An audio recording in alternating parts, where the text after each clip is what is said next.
এছাড়াও একটি শুভ সংবাদ, কাল আমাদের মধ্যে উপস্থিত হতে চলেছে আমাদের জেলা প্রচারক, আমাদের ডিস্ট্রিক্ট প্রচারক, বরিষ্ঠ ভক্ত শ্রীপাদ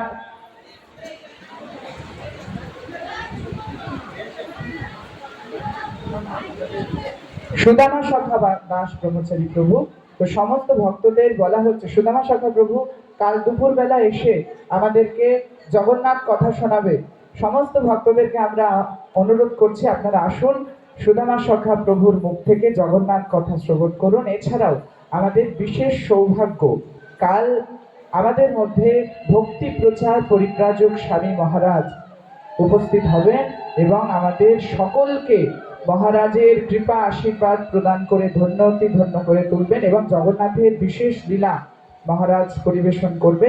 সমস্ত ভক্তদেরকে আমরা কালকে এসে মহারাজের মুখ থেকে জগন্নাথ কথা শ্রবণ করার সৌভাগ্য গ্রহণের জন্য আমন্ত্রণ জানাচ্ছি।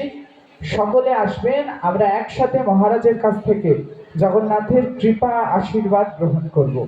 আমরা ফিরে আসছি আমাদের প্রত্যেক দিনের মতো। আজকে জগন্নাথকে যে বিশেষ দ্রৌপদী নৃত্য, বৈদিক নৃত্য পরিবেশন করা হবে, সেই নৃত্যানুষ্ঠানে নৃত্য পরিবেশনায় কুঞ্জবিহারী নৃত্য গোষ্ঠী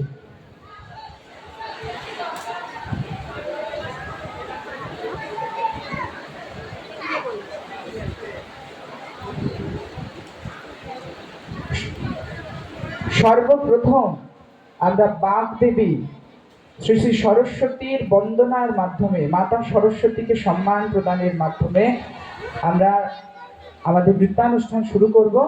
সরস্বতী দেবীর কাছে আমরা সকলে প্রার্থনা করব যাতে আমাদের আধ্যাত্মিক বুদ্ধির অধিষ্ঠাত্রী হয়ে উনি আমাদেরকে আধ্যাত্মিক পথে পরিচালিত করে।